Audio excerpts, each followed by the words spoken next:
दरभंगा भास्कर का एक खबर आ रहा है बिहार शिक्षक नियोजन को लेकर के, जिसमें 3548 अभ्यर्थियों के मैट्रिक एवं इंटर का डाटा हुआ अपलोड। जी हाँ दोस्तों, आप सभी को पता है कि 31 अक्टूबर तक जो दिया गया था, इसमें 30 अक्टूबर से पहले तक सारे डॉक्यूमेंट वेरिफिकेशन करके अपलोड कर देने के लिए उसी के काम में बहुत तेज़ी दिखाई दे रही है। और साथ ही 16 दिसंबर के बाद तीसरे सेशन की काउंसलिंग प्रक्रिया शुरू होगी। इस चीज़ से हम सभी अपडेट है। थोड़ा सा इंटरनल चीज़ देखते हैं और उसके साथ ही एक और खबर आ रही है कि जिसका 50% से कम है इंटर में, उसके लिए समस्या खड़ा हो रहा है इस नियोजन को लेकर के। सारी अपडेट एक साथ देखेंगे, इसलिए आप इस चैनल को सब्सक्राइब कर ले। अगर आपने सब्सक्राइब नहीं किया है तो बेल आइकन को प्रेस कर ले। 3548 अभ्यर्थियों के मैट्रिक एवं इंटर का डाटा हुआ अपलोड। नियोजन कोषांग में प्रमाण पत्रों के डाटा एंट्री कार्य में आई तेजी।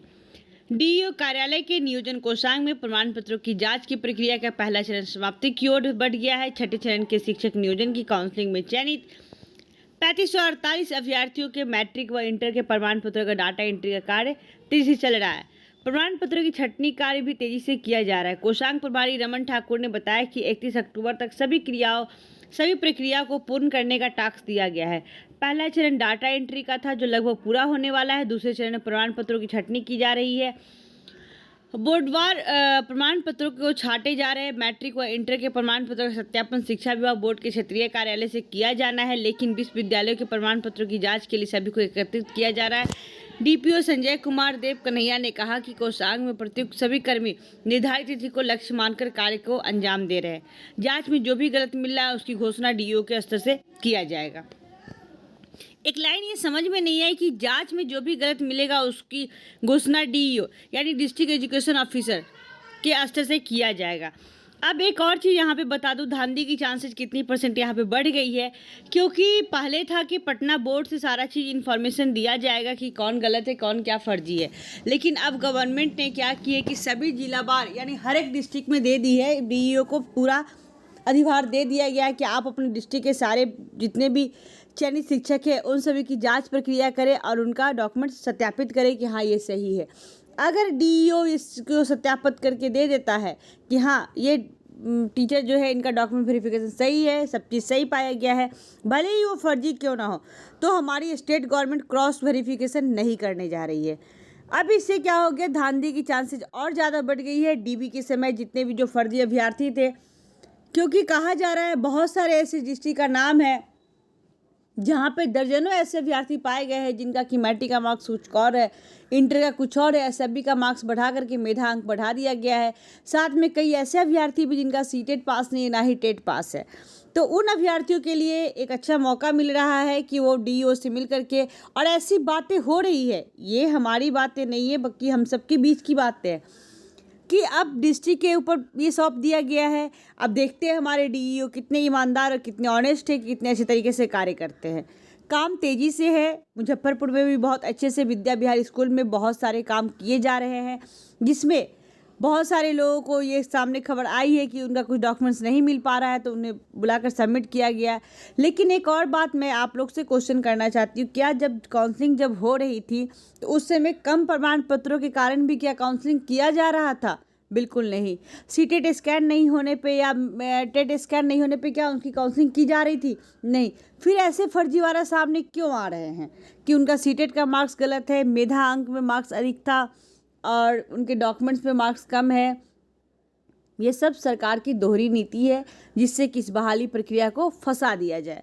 और साथ ही पूरा 21 तो ख़त्म होगा ही होगा, इसमें 22 के भी कुछ 50% पार्ट्स को ले लिया जाए, जिनसे कि ना वो नियुक्त करेंगे नियोजित शिक्षक को, ना ही ज्वाइनिंग लेटर देंगे और ना ही उन्हें सैलरी देनी पड़ेगी। एक और चीज़ जो थी अपडेट, जो 50% वाली बात जो थी उसे देखते थोड़ा सा, ये क्या नया नियम आ गया है। 45% तो पहले से पता था, लेकिन 50% से कम रहने पे इंटर में शिक्षक को हो रही है परेशानी। देखते हैं क्या है वो अपडेट। शिक्षक नियोजन प्रमाण पत्रों की जांच में हुआ खुलासा, सूची हो रही तैयार। इंटर में 50% से कम अंक वाले चयनित दर्जन भर अभ्यर्थियों के नियोजन पर लटकी तलवार। शिक्षक नियोजन को लेकर विभाग द्वारा जारी की गई गाइडलाइन को दत्ता बना सामान्य कोटि में इंटर से 50% से कम मार्क्स वाले चयनित किए गए दर्जन अभ्यर्थियों को नियोजन पर तलवार लटक गई है। छठे चरण के प्राथमिक शिक्षक की काउंसलिंग के दौरान चयनित हुए अभ्यर्थियों के प्रमाण पत्रों की जांच के दौरान यह मामला खुलकर सामने आया है।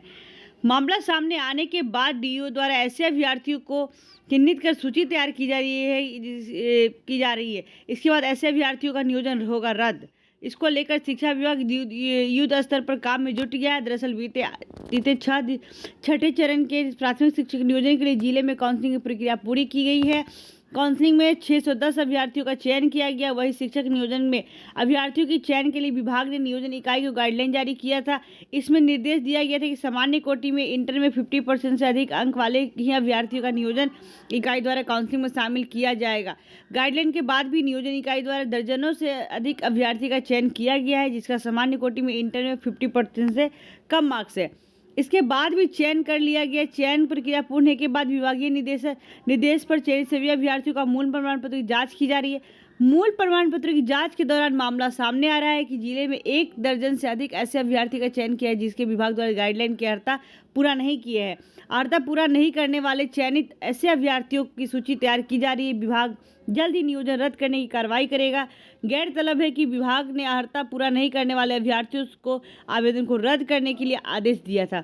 इसके बावजूद नियोजन इकाई द्वारा रद्द तो नहीं किया गया, मगर उनका चयन जरूर कर लिया गया। जब प्रमाण पत्रों की जांच की जाने लगी तो ऐसे अभ्यर्थियों की सूची तैयार की जाने लगी। इधर शिक्षक नियोजन के दौरान विभाग द्वारा गाइडलाइन को पूरा नहीं करने वाले नियोजन इकाई पर भी विभाग द्वारा शिकंजा कसा जा रहा है। नियमावली को ताक पर रखकर नियोजन इकाई पर कार्रवाई भी की जाएगी। वही नियोजन में शामिल जिस भी कर्मी ने गलती की उन पर कार्रवाई के साथ साथ प्राथमिकी दर्ज की जा सकती है। हालांकि अब तक 1 दर्जन से अधिक ऐसे नियोजन इकाई नियमावली का पालन नहीं करने पर नियोजन रद्द करने की कार्रवाई की गई है, लेकिन कार्रवाई सिर्फ कागजी घोड़ा बनकर ही दौड़ लगा रहा है। अब तक जिले में एक भी नियोजन इकाई पर कार्रवाई नहीं की गई है, बोले डीपीओ। इस संबंध में पूछा गया। डीपीओ स्थापना दयाशंकर सिंह ने बताया कि फिलहाल मैं प्रशिक्षण पर हूं, लेकिन सूचना प्राप्त हो रही है कि जनरल कैटेगरी में इंटर 50% से कम मार्क्स वाले अभ्यर्थी का चयन कर लिया गया है। प्रशिक्षण के बाद आता हूं तो इस पर कार्रवाई की जाएगी, बोले डीपीओ बोले। फिर डीईओ बोलते हैं। इस संबंध में जिला में शिक्षा पदाधिकारी सूर्यनारायण ने बताया कि सामान्य कोटि में इंटर में 50% से कम मार्क्स वाले अभ्यर्थी का चयन किया गया है। ऐसे चयनित अभ्यर्थियों की सूची तैयार की जा रही है। जल्द ही चयनित अभ्यर्थियों का नियोजन रद्द करने की कार्रवाई की जाएगी। इसके साथ ही नियोजन पर भी कार्रवाई पत्र लिखा जाएगा। गाइडलाइन ये तो पहले ही सख्त हिदायत थी कि अगर ऐसा कुछ है कि गाइडलाइन जो भी दिया गया है, या फिर वो आरक्षण को लेकर हो या फिर मार्क्स को लेकर हो, लोगों को ये चीज़ पहले फॉलो करना चाहिए था कि हाँ, बहुत सारे ऐसे अभ्यर्थी मैंने खुद मेरिट लिस्ट पे या फिर जो सेलेक्टेड कैंडिडेट का नाम होता है उसमें देखा है, इंटर 50% से कम है, 10th भी 50% से कम है, लेकिन कोई फ़र्क नहीं पड़ रहा है और उनका सीटेट और प्रशिक्षण मिला करके उनका जो मार्क्स है काफ़ी हाई है, तो वो सेलेक्शन उनका हो गया है। तो ऐसे विभागीय जो गाइडलाइन थी उसको न मानने के जुर्म में नियोजन इकाई पे ये शिकंजा कसा जाना चाहिए, जिससे जो भी चयनित अभ्यर्थी है उनको तो ठेस पहुंचेगी कि मेरा कम मार्क्स उसी समय सिलेक्शन नहीं किया जाता। लेकिन उनको तो लगा कि डॉक्यूमेंट वेरिफिकेशन तो बाद में होता है, चलो सिलेक्शन कर लेते हैं, जॉब ले लेते हैं, बाद में देखा जाए क्या होगा। ऐसे फर्जी अभ्यर्थी पाए गए जिनका तो सीटेट भी क्वालिफाई नहीं है, ना ही टेट क्वालिफाई है। इन लोगों के लिए क्या सजा होगी पता नहीं, देखते हैं। और एक और चीज़, थोड़ी सी गुड न्यूज़ है कि जो हमारी तीसरे सेशन की काउंसलिंग प्रक्रिया है वो 16 तारीख से शुरू हो जाएगी, यानी 16 दिसंबर से। शिक्षा विभाग के अपर मुख्य सचिव ने कहा है कि 1100 नियोजन इकाइयों में 15 दिसंबर के बाद काउंसलिंग शुरू हो जाएगी, यानी 16 दिसंबर से। और आज 11 बजे #बिहार मांगे शिक्षक जो हमारा टैगलाइन है ट्विटर पे, कैंपेन चल रहा है। आप सभी उसमें ज़रूर पार्टिसिपेट करें और पार्टिसिपेट करने के साथ साथ अपना योगदान जरूर दें, क्योंकि आप डिजिटल तरीके से सत्याग्रह कर सकते हैं, भले ही जा करके कहीं जाना आना मुश्किल है।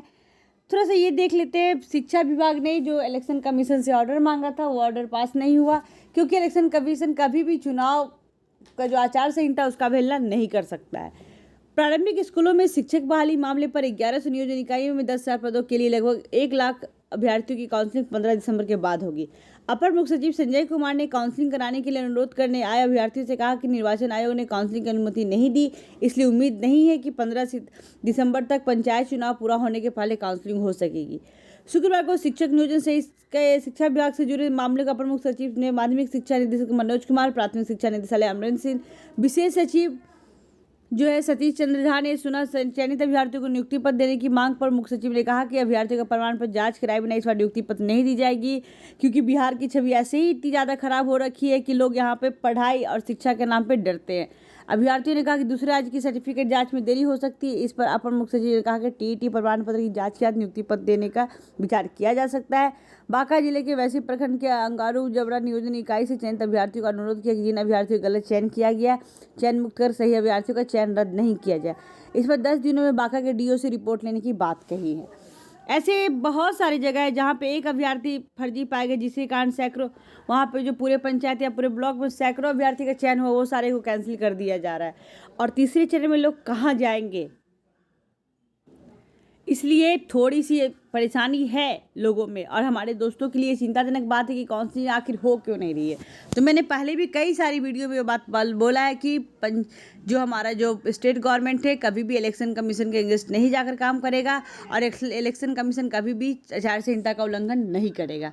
देखते हैं क्या अपडेट आती है, और आज हैशटैग कितना काम करता है, इसलिए आप भी ट्विटर पे है तो बन जाए, रेडी हो जाए, कॉपी पेस्ट करके रख ले। अगर नहीं है तो ट्विटर अकाउंट बना ले, और इस चैनल पे बने रहे। इसे लाइक करें, सब्सक्राइब करें, शेयर करना बिल्कुल ना भूलें। Thanks for watching this video. Thank you दोस्तों, ऑल द बेस्ट, जय माता दी।